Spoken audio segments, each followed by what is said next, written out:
Welcome to Talking Politics with Nistula Hebbar here at The Hindu, where we look at news that has been making the headlines in domestic politics this week.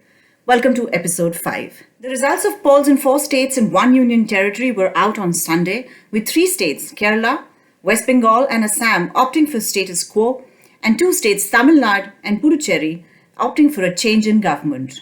We will be looking at the results of West Bengal and Assam and what the implications are on politics both locally and nationally in this episode.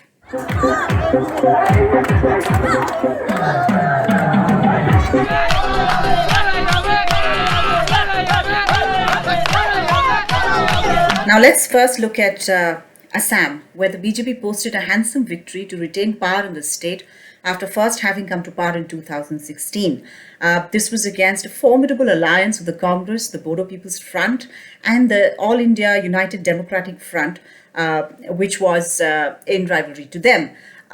This is also after protests. Many protests had rocked the state in late 2019, early 2020, over the Citizenship Amendment Act.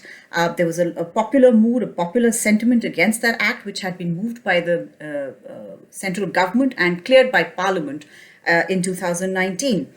So how did BJP manage to retain power? Many attributed to the deftness of the handling of the COVID crisis there by the state government, especially Health and Finance Minister Himanta Biswa Sarma. Now, also some political deftness on the part of the BJP, again, also attributed to Mr. Sarma, that when the Bodo People's Front and the BJP parted ways, the Bodo People's Front left the NDA. The BJP propped up the UPPL, the United People's Party Liberal, another Bodo outfit, who did extremely well in these elections, winning 7 out of 8 seats that they had fought in the state.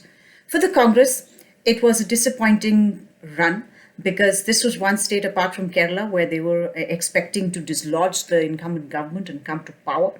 That will have to lead to some sort of an introspection, not just about how electioneering was done in these states, but also the larger question of leadership of the Congress party and staying relevant in states where they had once enjoyed power.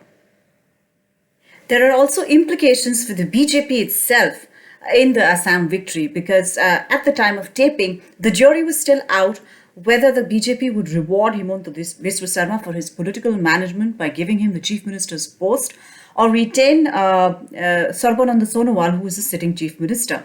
If the change is made, it would be characteristic for the BJP, who are quite forward when it comes to utilizing the talents of people who have joined the party from outside, but the top posts are mostly reserved for insiders, and therefore it will be an interesting development in the coming few days. Coming to West Bengal, Trinamool Congress and its chief Mamata Banerjee stormed back to power in these elections in almost the same numbers as they did in 2016. The BJP, which had put up a very strong fight and claimed that they would be winning, had to content themselves with 76 seats.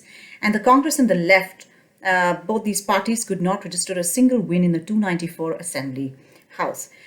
So therefore, what does it mean? Of course, in the immediate implication, a lot of introspection has to be gone into by the BJP on how they fought these elections. Party leaders are saying that inclusion of too many Trinamool turncoats, many of whom lost elections when the results came out yesterday. Minority consolidation and the consolidation of women voters behind Mamata Banerjee are some of the reasons that they feel that the party lost elections. But going to the larger point, this victory of Mamata Banerjee also underscores the fact that possibly India has entered and has been occupying the third party system for some time now, with BJP being the big national power and a lot of regional kshatraps standing in opposition, in possibly the same way that the Congress was till the coalition politics era of the 1990s. Does it mean that there is going to be a coalition of regional kshatraps who will stand up unitedly against the BJP in 2024? Well, I would say that Mamata Banerjee at this point is occupying the same position that Bihar Chief Minister Nitish Kumar did in 2015 when he and the RJD alliance beat the BJP and its alliance in Bihar Assembly polls in 2015. Mr. Nitish Kumar, of course, took a diversion from there and has returned to the NDA fold. Now, what Ms. Banerjee does with her mandate and whether the regional Kshatrabs have enough coordination to put up a united fight is still to be seen. All electioneering have lessons to impart, whether in the short term or the long term, more lasting messages.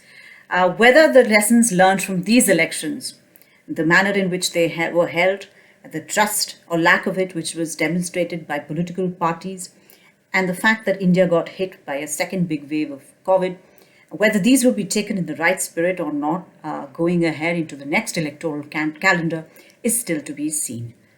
We'll be there with you. Please join us next week. Thank you.